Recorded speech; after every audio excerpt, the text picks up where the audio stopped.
समय के साथ साथ कैसे पत्रकारिता रंग बदलती है, फिर चाहे लोकल स्तर की हो या फिर नेशनल लेवल की। किसको विलन और किसको ईमानदार बनाना है वो मीडिया खुद तय करता है। वैसे तो एक सही पत्रकारिता के अपने अलग खतरे भी हैं और आज समय वो है कि जो गलत है उसी को सही साबित करना मीडिया का असल मकसद बन चुका है। ऐसी एक घटना का शिकार हुए फतेहपुर के अहमदगंज के रहने वाले राजेश कहते हैं, सुबह के करीब 4 या फिर 5 बज रहे थे जब मैं अपने खुद की गाड़ी से घर का गेहूं बेचने के लिए निकला। मैं कुछ दूर ही पहुंचा था कि कुछ लोगों ने मुझे घेर लिया और कहा, यह जो गेहूं बेचने जा रहे हो वो सरकारी है, गरीबों का खून चूस रहे हो। मैं कुछ समझ पाता उसके पहले ही 112 नंबर में फ़ोन हुआ और पुलिस आई और हमें थाने ले आई। उसके बाद जो हुआ आपको मालूम है। दरअसल राजेश के पास सरकारी गल्ले की दुकान है। खुद की कोई ज़मीन तो नहीं है, लेकिन करीब 15 से 20 बीघे खेती बटाई की राजेश करते हैं। ऐसे में कभी कभार पैसे की कमी हो जाती है।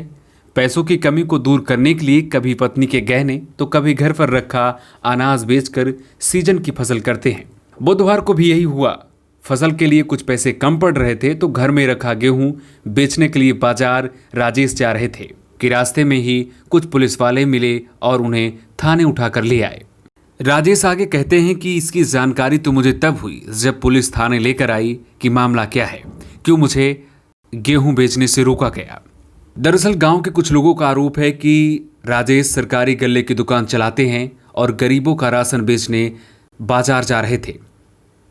ऐसे में गांव के कुछ लोगों को खबर हुई तो उन्होंने 112 नंबर पर फ़ोन किया और पुलिस पहुंची और पुलिस उन्हें उठाकर थाने ले आई।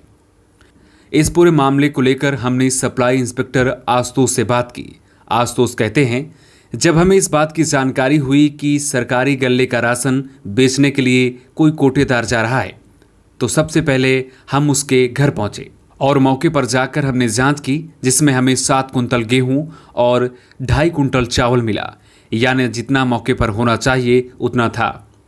और जिन 16 बोरियों को पुलिस ने पकड़ा था उन सभी बोरियों में 60 किलो गेहूं मिला, जबकि सरकारी बोरियों में महज 50 किलो होता है। फिलहाल आगे की जांच की जा रही है। अब सवाल ये था कि उधर जांच चल रही थी और इधर मीडिया में पूरी तरह से साबित करने की कोशिश की जा रही थी कि ये पूरा मामला गरीबों के घर डाका डालने का है। न्यू टाइम्स को रिपोर्ट करने वाले मयंक मिश्रा कहते हैं, ये पूरा मामला फर्जी है। ये कोटेदार को फंसाने के लिए किया गया है और ये इसलिए किया गया है क्योंकि कुछ लोग कमीशन के चक्कर में राशन की दुकान पर जाते रहते हैं और उन्हें कमीशन नहीं मिलता, जिसके बाद ये पूरी कहानी रची गई है। तो क्या सच में जानबूझकर मीडिया किसी को टारगेट करता है? क्या जानबूझकर किसी को फंसाने की कोशिश करता है? आप हमें कमेंट में ज़रूर बताएं।